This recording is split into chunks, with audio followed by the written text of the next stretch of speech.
네, 안녕하세요. 바이블텔링 쿨링과 프레셔스 루아입니다. 이스라엘이 드디어 하나님의 은혜로 출애굽을 하게 됩니다. 10가지 재앙으로 하나님께서 애굽을 치시고 이스라엘이 유월절을 하나님의 명령대로 지키면서 이제 애굽을 나오게 되는데요.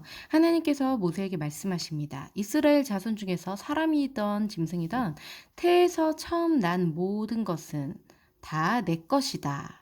거룩하게 구별해서 내게 돌리라 라고 말씀하고 계세요. 구별된 것은 다른 것들과는 다른 거잖아요. 하나님께 온전히 바쳐질 것을 구별해서 하나님께서 그것을 주셨기 때문에 주신 분께 다시 돌리라는 거죠. 이것은 하나님의 것임을 이 모든 것이 하나님의 것임을 인정하는 고백하는 행위이고 이것을 하나님께서는 이스라엘에게 요구하고 계신 겁니다. 모세가 하나님의 말씀을 듣고 이제 백성에게 말을 합니다. 너희는 애굽 곧 종되었던 집에서 나온 그날을 기념해서 유교병을 먹지 말아라. 하나님께서 너희를 권능으로 인도하셨기 때문이다. 유교병은 이제 누룩이 들어간 거거든요. 부풀 수 있게.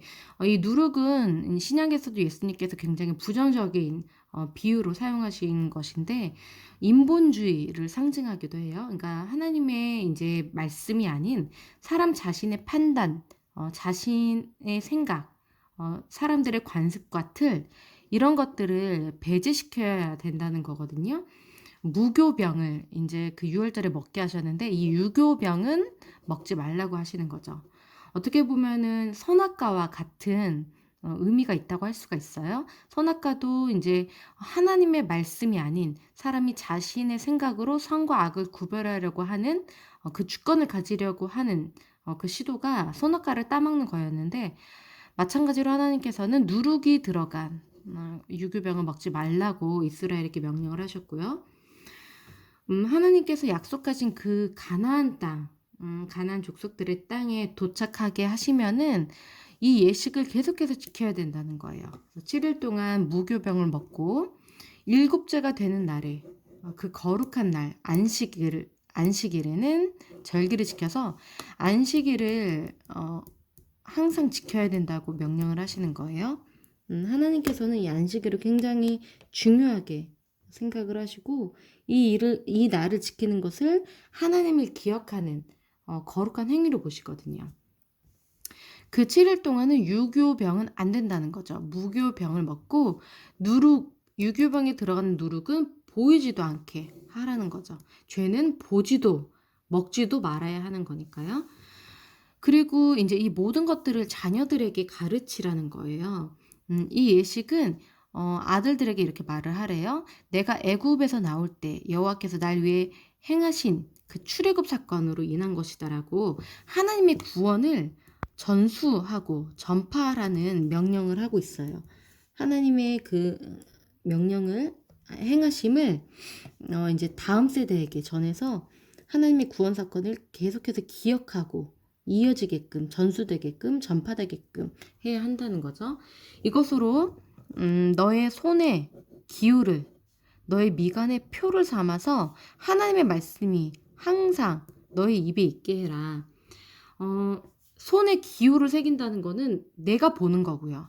내 미간에 눈썹 사이 그 미간에 표를 새긴다는 거는 누구나 볼 수 있게끔 하는 거잖아요. 그러니까 이거는 비유인 거죠. 비유인데 하나님의 말씀을 내가 항상 볼 수 있게끔 하고 하나님의 말씀을 살아내서 내 입에서 항상 하나님의 말씀을 말해서 모든 사람들이 들으면서 나를 봤을 때 내 미간에 표를 보는 것처럼 누구든지 나를 보면 하나님의 말씀을 보는 것처럼 그렇게 살라는 거죠. 이것은 하나님께서 출애굽을 시키신 그 구원 사건으로 인한 것이니까 매년마다 이 절기를 지켜서 이렇게 하라는 거예요.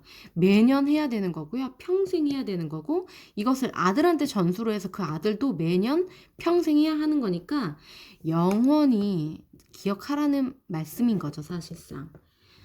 하나님의 구원하신 그 사건을 평생 영원토록 기억을 하라. 이스라엘은 대대로 하나님의 구원 사건을 기억해야 하는 민족이다라는 거죠. 그것을 가르쳐서 다음 세대 계속해서 전수해야 할 의무가 있다는 거죠. 여호와께서 너와 조상에게 맹세하신 대로 그 가나안 땅을 주시면 태에서 처음 난 모든 것, 어, 그 장자 그리고 짐승도 다 포함해서 처음 태어난 것은 아까 말씀드린 것처럼 특수한 지위가 있어요. 상속권에 있어서도 장자가 2배를 받게 되는 거고요. 굉장히 특별한 그 위치를 차지하게 되는 게 장자, 태에서 처음 난 모든 것인데 이것은 구별해서 하나님께 드려야 되는 것이고요. 수컷, 남자는 하나님의 것이다. 너의 아들 중 처음 태어난 모든 것은 내 것이기 때문에 대속해야 한다. 이것은 하나님의 것이기 때문에요. 하나님으로부터 되사야 한다는 거죠. 즉, 값을 치러야 된다는 거죠. 그렇기 때문에 이 이스라엘의 장자들을 대신해서 레위 지파가 하나님께 완전히 헌신하는 지파로 따로 구별되죠. 이스라엘의 이때 출애굽했을 당시에 장자들은 원래 10번째 재앙에서 죽었어야 됐지만 하나님께서 살려주셨기 때문에 그 장자들의 명수대로 레위 지파 전체를 하나님께서 받으셔서 이 사람들은 레위 지파들은 가나안 땅에 들어가서도 다른 지파들처럼 땅을 받을 수가 없고요. 이 사람들이 받을 분깃은 오직 하나님이 되는 거예요. 그래서 레위 지파는 모든 지파들의 땅에 마련이 된 레위 성이 있어요. 그곳에서 살면서 하나님과 이스라엘 백성들을 중보하는 그 일을 전문적으로 담당해서 하는 그 지파가 레위 지파입니다.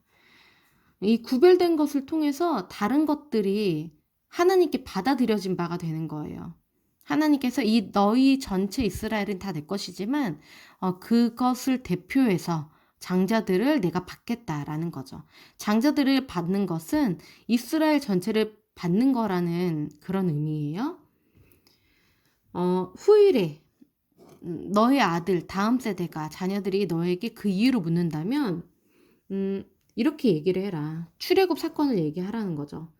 출애굽했을 때 10번째 재앙에서 장자들이 죽었었는데 애굽의 장자들은 죽었었는데 우리 이스라엘의 장자들은 다 대속을 받았다. 얘기를 하라는 거고 이것이 너의 손의 기호 미간의 표가 될 것이다. 영원토록 기억할 사건이 될 것이다. 하나님께서 우리를 구원하신 이 사건은 우리가 잊으면 안 된다라는 거죠. 그러니까 장자를 하나님께서 대속하셨다는 것은 그러니까 전 세대 앞으로 이어지는 다음 세대에 이어서 계속해서 레위 지파도 계속해서 구별된 채로 살아야 되는 게 이어져야 되는 거기 때문에 즉 모든 전 세대 이스라엘의 전 세대는 하나님께 구원받은 민족이라는 거고 그 구원은 세대가 바뀌어도 끊어지지 않는 영원한 구원이라는 거죠. 하나님께 순종하는 한 하나님과의 언약을 이스라엘이 파기하지 않는 한 그 구원은 영원하다는 거예요. 블레셋 사람이 땅을 가로질러서 이제 가나안 땅으로 갔어야 됐는데 그러려면 이제 전쟁을 해야 되는데 아직 이스라엘은 전쟁할 준비가 안 돼 있어요. 이제 그 광야로 들어가서 하나님과 이제 언약을 맺고 군사로서 하나님의 군대로서 이제 조직화가 될 거예요. 그게 이제 레위기, 민수기, 신명기에서 이제 특히 민수기에서 조직화가 되는 이스라엘의 모습을 볼 수가 있는데 지금은 오합지졸 군대라고도 표현할 수가 있겠어요. 지금 400년 동안 애굽에서 종살이를 했던 이스라엘 민족이 지금 다른 나라 민족과 전쟁할 만한 상황은 아닌 거죠.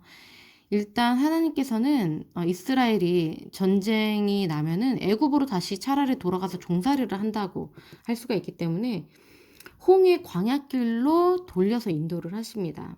일단 광야로 들어가야 되는 거예요. 광야에서 이스라엘은 하나님의 기적과 성품, 능력을 경험하게 되면서 순종하는 하나님의 백성으로 준비가 될 거예요. 이스라엘이 출애굽할 때 요셉의 유고를 가지고 나왔거든요.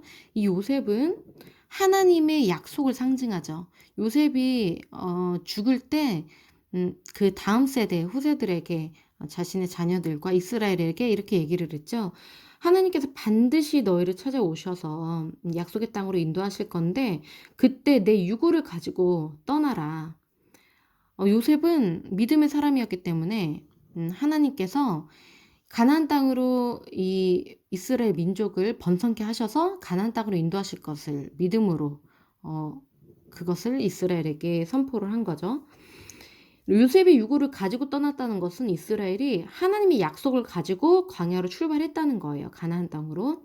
그리고 이제 그 광야를 지나가는 동안 요셉의 유고를 들고 계속해서 전진해 나가는 건데, 광야를 통과하면서 힘들어도 인내를 해야 되는 그 시간 속에서 늘 요셉의 유고를 들고 있는 것처럼 하나님의 약속을 들고 있어야 한다. 하나님의 약속을 기억하면서 광야를 통과해야 한다는 거죠. 왜냐하면은 가나안 땅은 반드시 하나님께서 주실 것이기 때문에, 약속은 반드시 하나님께서 이루시기 때문이죠. 요셉은 지금 이미 가나안 땅에 자신의 땅을 야곱 아버지로부터 상속받았어요. 세겜 땅을 야곱이 요셉한테 너에게는 이 땅을 더 준다 하면서 세겜 땅을 요셉한테 유선으로 주었거든요.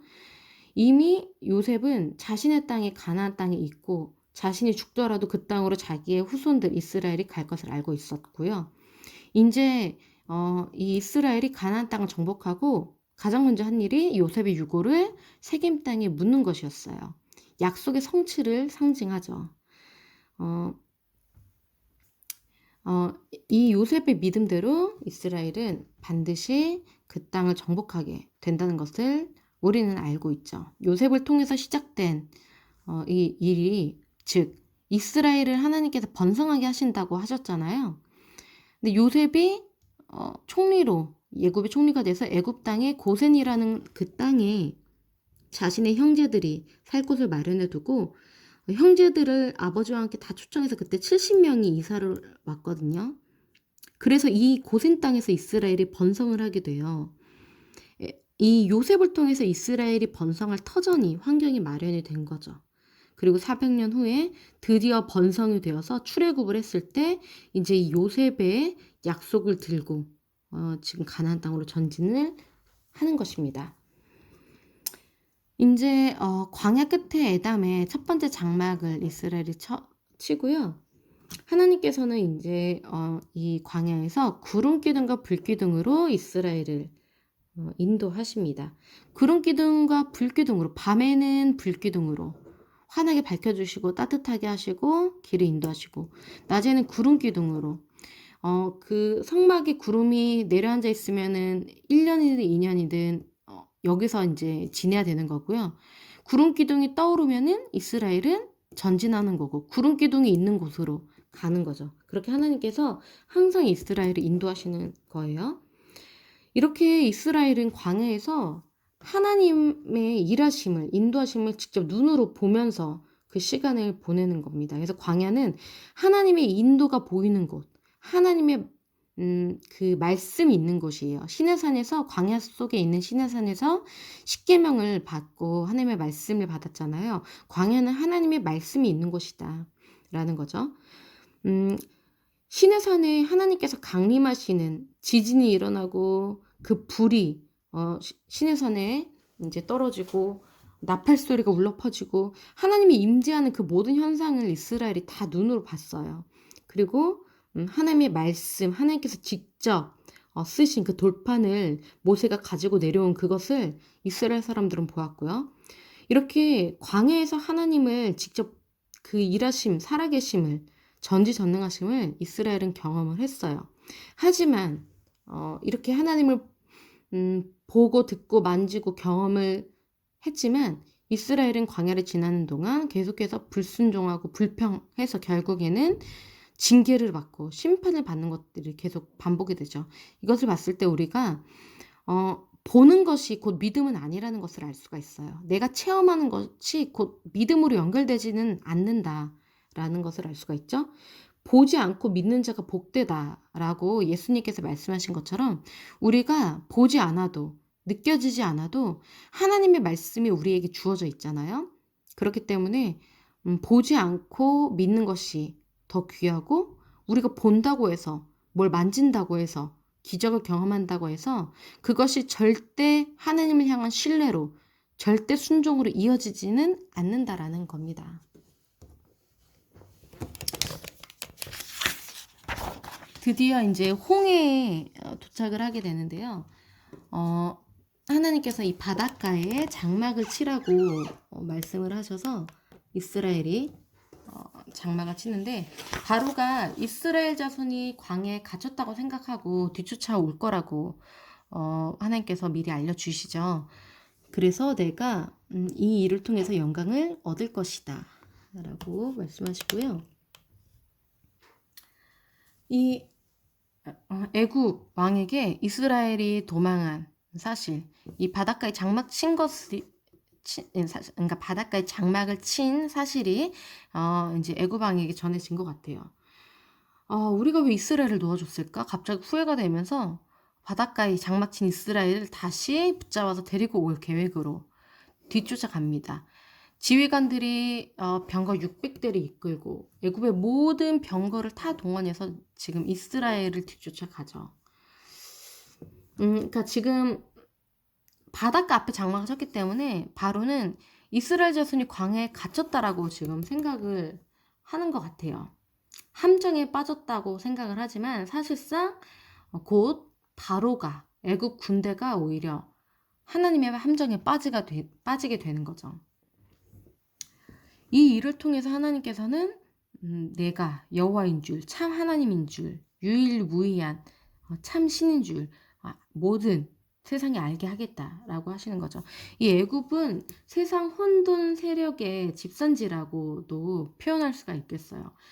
굴욕적으로 이스라엘을 압제하고 정말 폭력적으로 착취하면서 억압적으로 통치하는 이 애굽은 악한 세상을 상징하기도 하죠. 하나님을 대적하는, 하나님의 백성을 억압하는 이 세상의 악을 상징하죠. 그런데 이 세상의 악을 하나님께서는 주권적으로 다루시면서 심판하신다는 거고요.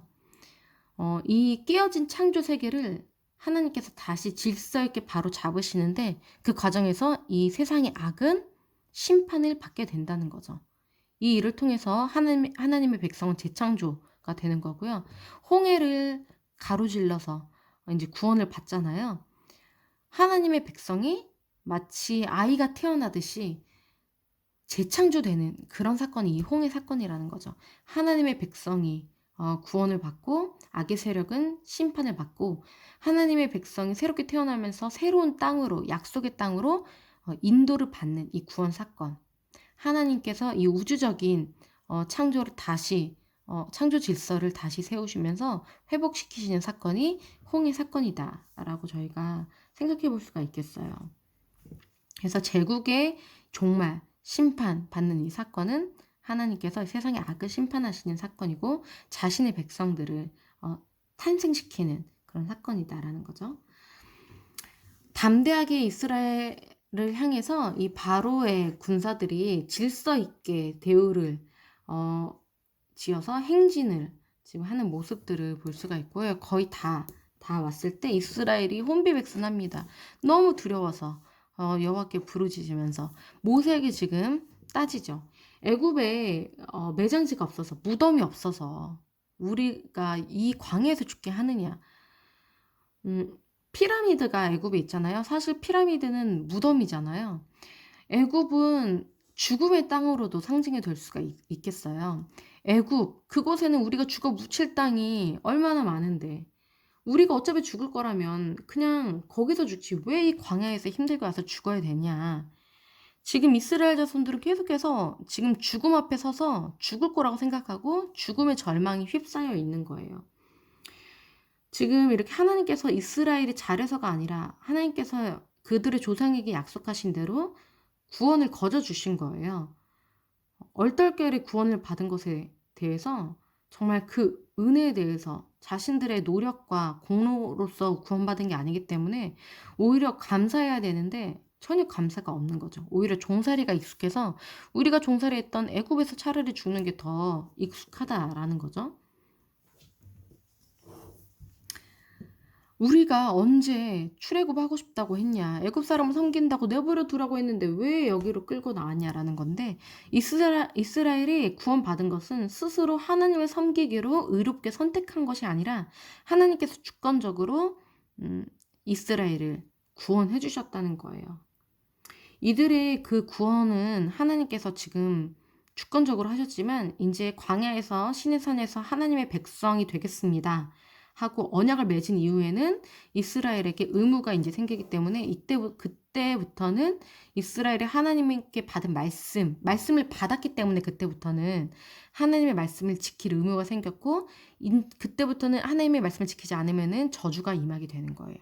하지만 지금까지는 하나님께서 이들에게 아직 말씀을 주시지 않았고 명령을 주시지 않았기 때문에 이들이 원망하고 불평해도 그냥 간과해주고 계시는, 봐주고 계시는 모습을 좀 볼 수가 있는데 광야 시내산에서 말씀을 받은 이후로는 상황이 바뀝니다. 하나님께서는 언제까지고 갓난 아기가 우유를 먹는 그 기간을 계속해서 지속하지는 않으신다는 거죠.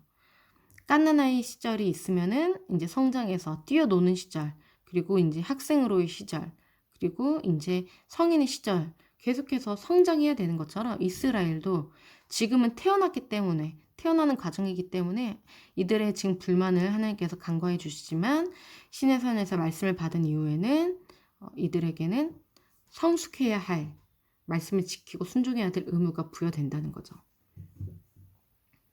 모세가 이제 이스라엘 백성들이 이렇게 불만을 제기한 것에 대해서 대답을 하는데요. 너희는 두려워하지 마라.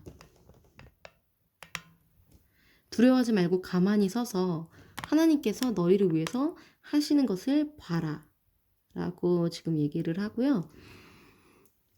이스라엘이 할 것은 세 가지로 지금 모세가 얘기하고 있죠. 두려워하지 말라.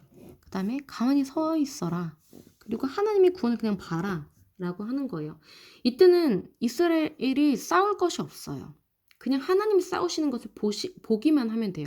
하지만 시내산 이후에 가나안 땅을 이제 쳐들어가는 그 과정에서 전쟁을 하는 그 과정에서는 이스라엘이 직접 나가서 싸워야 한다는 것을 저희가 또 나중에 민수기에서도 보게 되죠. 출애굽기부터 이제 시내산에서 말씀 받은 이후부터는 이스라엘이 싸워야 되는 의무가 있지만 지금은 이제 100% 하나님께서 직접 싸우시는 것을 이스라엘은 일단 보면서 경험을 하는 시점인 거예요. 가만히 서 있다는 거는 공격태세를 갖추고 두려워하지 말고 군사처럼 서서 이제 준비를 하되 하지만 우리의 군대장이신 하나님께서 싸우시는 것을 보라는 거죠. 마치 군대장의 승리의 전투를 군인들이 지켜보는 것과 같이 보라는 거죠. 너희가 오늘 본 애굽 사람을 영원히 다시 보지 않을 것이다 라고 믿음으로 이제 모세가 선포하고요. 여호와께서 너희를 위하여 싸우실 것이니 너희는 가만히 있어라. 가만히 있으라고 지금 2번이나 반복해서 얘기를 하죠. 이스라엘의 반응은 두려움이었어요. 죽음의 공포였죠.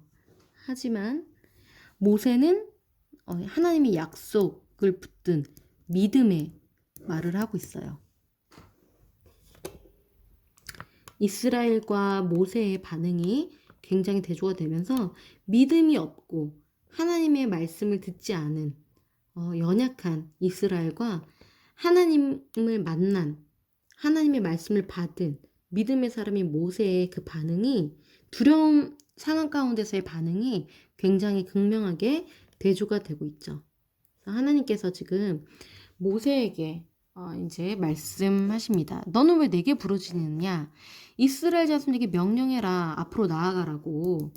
그러니까 모세는 하나님과 이스라엘 백성 사이에선 중보자로서 백성을 섬기고 하나님을 섬기는 자로서 이스라엘의 반응을 하나님께 전달하는 것이 아니고 하나님의 방법을 이스라엘에게 전달해야 되는 거예요. 그러니까 하나님께서 모세에게 말씀하시죠. 내 명령을 전해라. 그리고 너는 지팡이를 들고 손을 바다 위로 내밀어서 그것이 갈라지게 해라. 성령의 능력으로 바다가 이제 갈라질 건데요. 모세가 지팡이를 들고 바다 위로 내미는 그 행위는 해야 되는 거예요. 항상 믿음의 사람이 이제 순종의 행위를 취했을 때 하나님께서는 그 작은 행위 위에 그 믿음의 작은 행동의 역사를 하시는 하나님의 방식이 있어요. 마치 물 위에 창조하실 때 하나님께서 이제 물 위에 성령이 운행하는 그 모습이 창세기 1장 2절에 그려지는데 그것처럼 혼돈의 물 가운데 모세가 지팡이를 들고 그 바다 위로 그 손을 내밀었을 때 성령께서 그 물 위에 운행을 하시면서 혼돈의 바다가 질서로서 하나님의 질서로서 하나님의 명령대로 갈라지게 될 거라는 거죠. 내가 애굽 사람들을 이제 완악하게 그들의 마음을 내버려둬서 그들이 이스라엘을 추격하고 바다로 들어갈 텐데 이 일을 통해서 내가 영광을 얻을 것이다. 그때의 애굽 사람들도 나를 여호와인 줄 알 것이다. 라고 말씀하고 계시죠.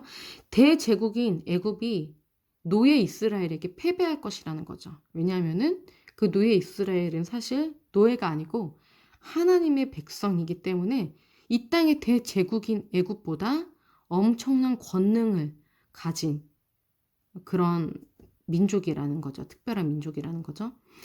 하나님의 백성이기 때문에 하나님의 백성을 공격한 이 땅의 대제국 애굽은 하나님의 직접 싸우시기 때문에 하나님의 주권과 권능, 하나님의 실존을 직접 경험하게 될 거라는 거죠. 심판을 통해서. 자연적으로 재앙을 당하는 것이 아니고 하나님의 권능의 심판으로 대제국, 애굽의 국력이 붕괴된다는 거예요. 자, 그래서 이스라엘 앞에 가던 하나님의 사자가 뒤로 옮겨가서 이 구름 기둥도 이스라엘과 애굽 사이에 딱 섰어요. 그래서 애굽 쪽에는 구름과 흑암이 있고 이스라엘 쪽에는 밤인데도 밝아서 밤새도록 지금 애굽이 이스라엘에게 다가오지를 못하고 있는 거예요. 밤새도록 큰 동풍을 하나님께서 불게 하셔서 바닷물이 물러가게 되어서 바다가 땅처럼 되었습니다. 땅이 되었죠. 물이 이제 사라졌으니까. 그래서 이스라엘 자손이 바다 가운데를 이제 걸어갑니다. 그 땅을 바다 속에 땅이 드러났기 때문에 걸어갈 수가 있게 되어서 걸어가고요. 물은 그들의 좌우에 벽이 되었죠. 지금 이 사이를 이스라엘 백성이 이제 걸어가는 게 마치 세상 속에 속했던 사람이 하나님의 사람으로 거듭나는 과정, 즉 세례를 받는 그 과정과 그 과정으로 해석될 수가 있어요. 신약에도 그런 내용이 있고요. 이스라엘이 지금 세례를 받는 것과 같은 그런 상황을 경험하고 있는 거예요. 새로운 하나님의 백성으로 탄생을 하는 건 거죠. 재창조가 되는 그런 상황이에요. 애굽 사람들이 이제 추격을 해서 들어가게 되는 거죠. 그래서 하나님께서 지금 이 애굽 사람들, 애굽 군대와 싸우시는 그런 상황인데 여호와께서 불과 구름 기둥 가운데서 애굽 군대를 보시고 어지럽게 하시며 병거 발길을 벗겨서 달릴 수도 없게 하시고 애굽 사람들이 이제 하나님의 권능을 이제 목도하면서 도망가려고 합니다. 여호와께서 그들을 이스라엘을 위해서 싸우신다. 이스라엘 앞에서 우리가 도망가자. 공황 상태가 됐어요. 지금 새벽에 이 일이 일어난 건데요. 새벽, 새로운 날. 이스라엘에게는 새롭게 탄생하는 날이에요. 하나님의 백성으로. 구원의 시작되는 새로운 날인 거죠. 그 전날에 죽음의 밤이었잖아요. 장자들이 죽는 죽음의 사자가 이제 그 애굽의 온 장자들을 다 쳐서 죽이는 죽음의 밤이 지나고 이스라엘은 그 죽음 가운데서 구원받는 새 날이 이스라엘에 찾아온 거죠. 여호와께서 모세에게 말씀하십니다. 너의 손을 바다 위로 내밀어 물이 애굽 사람들 위에 다시 흐르게 하라고 이렇게 말씀하셔서 모세가 그렇게 하니까 그 새벽이 되어서 바다의 힘이 회복이 되어서 마치 홍수 심판처럼 애굽 사람들은 그 바다 가운데 이제 빠져서 죽게 되는 거죠. 하나님께서 애굽인들을 바다 가운데 엎으셨다고 지금 나옵니다. 바다 가운데에서 구원받은 이스라엘과 바다 가운데서 엎어진 애굽인들이 완전히 지금 대조가 되고 있죠. 바닷속에서 바닷물 가운데서 죽는 거는 자연적인 거예요. 하지만 이스라엘은 바다 가운데서 구원을 받았다는 거죠. 초월적인, 자연적인 그 상황에 눌린 것이 아니라 하나님의 백성이기 때문에 하나님의 능력으로 초월적인 경험을 하게 된 거죠. 하나님의 사람은 이렇게 죽음 가운데서 구원을 받게 되는 그것이 결국 자연적인 게 아니라, 자연적인 거는 우리가 죽는 게 자연적인 거지만 하나님의 사람이 구원하는 거는 초월적인 그 은혜를 경험하는 거고, 초월적인 그 은혜 선물을 받는 거라는 거예요. 이스라엘이 바닷가에 애굽 사람들이 죽어 있는 것을 보게 됩니다. 그래서 그제야 하나님의 큰 능력을 보고 경외하며 하나님을 두려워하면서 기뻐하면서 여호와와 모세를 믿게 되면서 이제 찬양을 하게 되죠. 그러니까 자신들을 그렇게 위협하고 억압하던 그 애굽 사람들이 죽어 있는 것을 본 거예요. 이제 이 애굽 사람들은 죽었으니까 말이 없죠. 하지만 이스라엘은, 침묵하면서 고통당하던 이 이스라엘은 오히려 입을 열어서 찬양을 하는 그런 역전된 상황이 임한 거죠. 이스라엘이 지금 찬양을 합니다. 하나님께 감사하면서 찬양을 하는데요. 내가 여호와를 찬송하리니 그는 높고 영화로우시며 말과 그탄 자를 바다에 던지셨음이로다. 여호와는 나의 힘이요 노래시며 나의 구원이시로다. 그는 나의 하나님이시니 내가 그를 찬송할 것이요 내 아버지시니 내가 그를 높이리로다. 네, 지금 여호와는 용사시니 여호와는 그의 이름이시로다. 여기까지가 이제 하나님이 누구신가,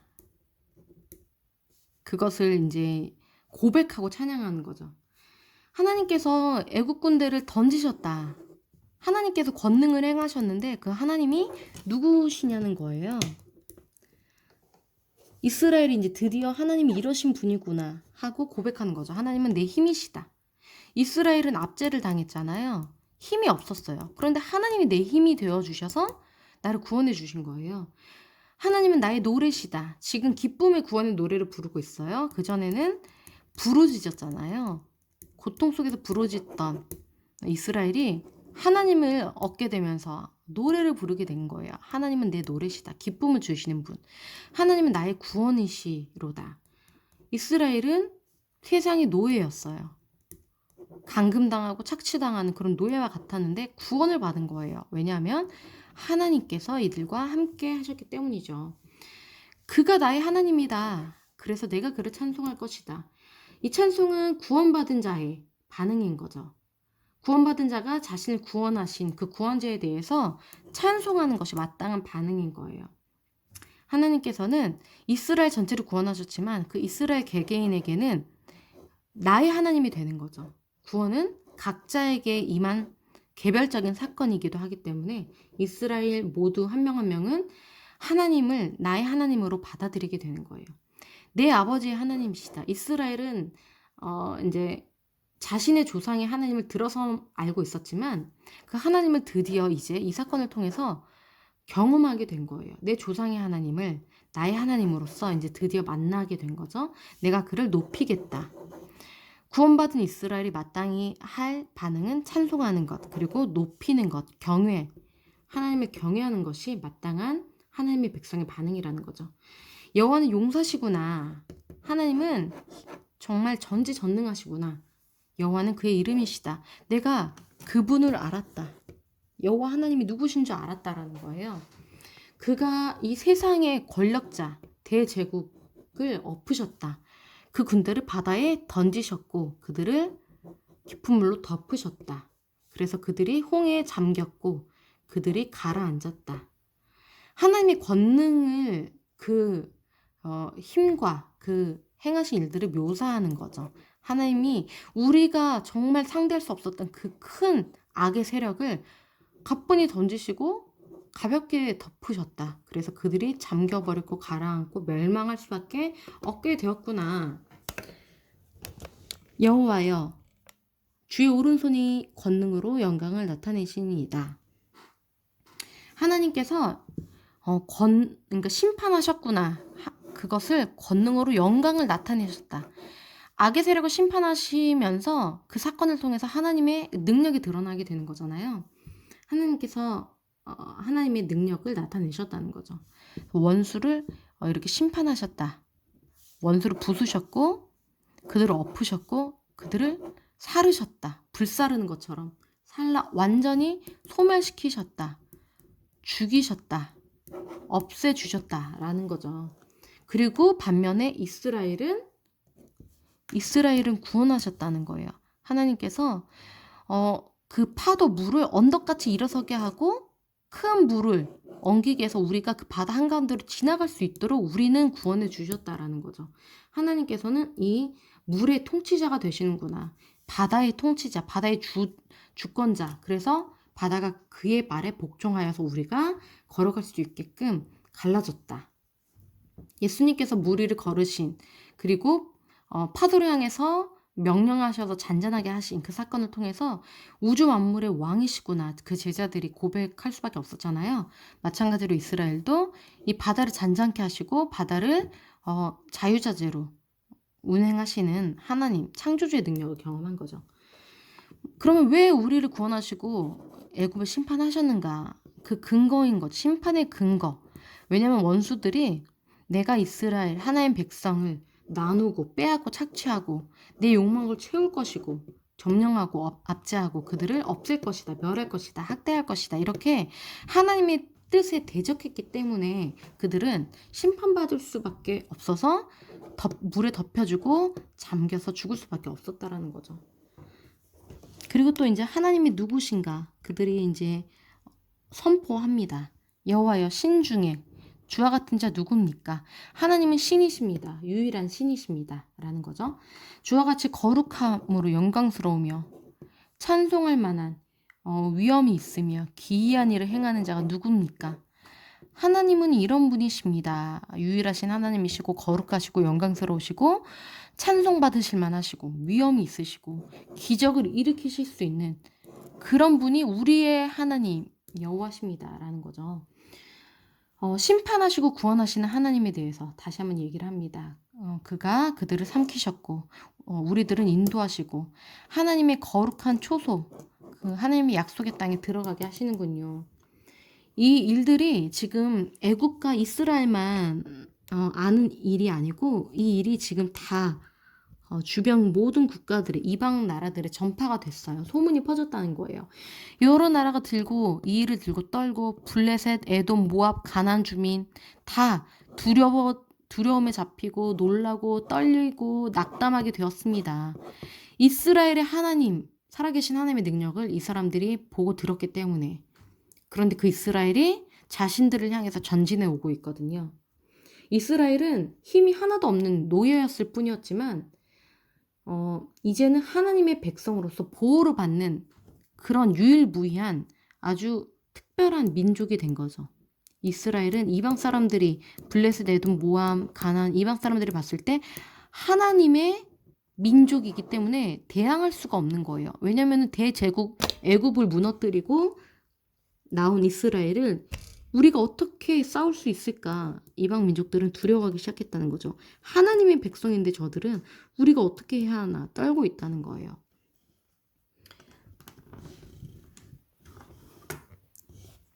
그래서 그들은 지금 침묵할 수밖에 없고 지금 두려움에 갇히게 되었다라는 거죠. 그리고 하나님의 약속을 이스라엘이 굳게 붙듭니다. 주께서 우리를 인도하시는 이유는 하나님께서 약속하신 그곳에 우리를 데리고 가시려고, 그곳에 우리를 심으시려고 하시는 거라는 것을 지금 이스라엘이 아는 거죠. 여호와여, 이는 주의 초소를 삼으시려고 예비하신 것이다. 하나님께서 우리와 함께 사시려고 예비하신 그 땅, 하나님의 백성으로서 우리를 살게 하신 그 땅으로 우리를 데리고 가시는군요. 하나님께서 마련해 주신 거룩한 그 장소로, 성소로 하나님께서 영원 무궁토록 영원히 우리를 다스리실 것입니다. 하나님의 영원한 통치가 있는 하나님의 나라, 그 하나님의 나라로 이스라엘을 인도하실 것이다 라고 이스라엘이 지금 찬양하면서 고백하고 있는 겁니다. 자, 지금 이 찬양을 아론의 누이 미리암이 손에 소고를 잡고 모든 여인들도 함께 이렇게 하나님을 찬양하는 모습을 볼 수가 있는데요. 지금 이 아론은 나중에 이제 대제사장으로 임명을 받잖아요. 이 미리암은 아론이 제사장 역할을 한다면 미리암은 이제 예언적인 역할을 하는 그런 위치에 있다고 보여져요. 모든 여자들의 이제 리더로서 역할을 하고 있는 것 같아요. 아론과 모세와 미리암 이 3남매가 하나님께서 이 이스라엘의 지도자로서 사용하고 계시는 것들을 나중에 하나님께서도 이제 말씀을 하시거든요.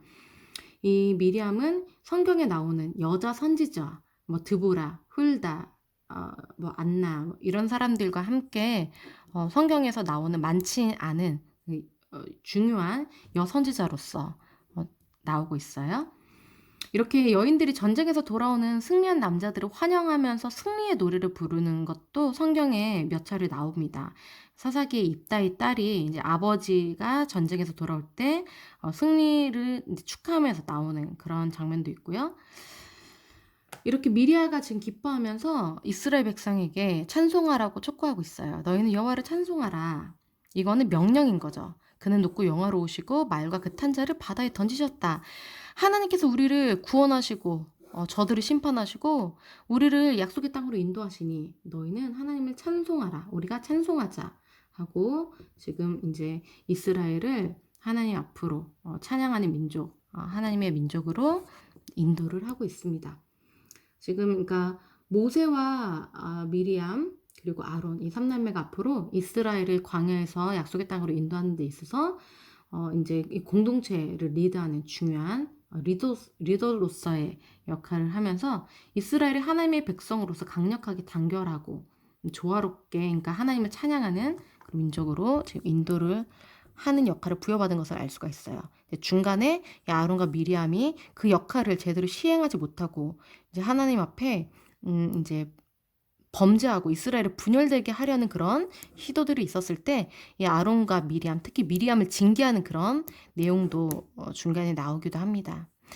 그래서 지금 여기까지가 이스라엘이 하나님의 은혜로 출애굽해서 지금 광야로 진입을 하게 되는 그 상황까지 우리가 이제 살펴보았습니다. 네, 오늘은 여기까지 하고요. 다음 시간부터 이스라엘이 광야로 이제 들어가서 광야 생활을 하는 그 부분들을 우리가 살펴보도록 하겠습니다. 감사합니다.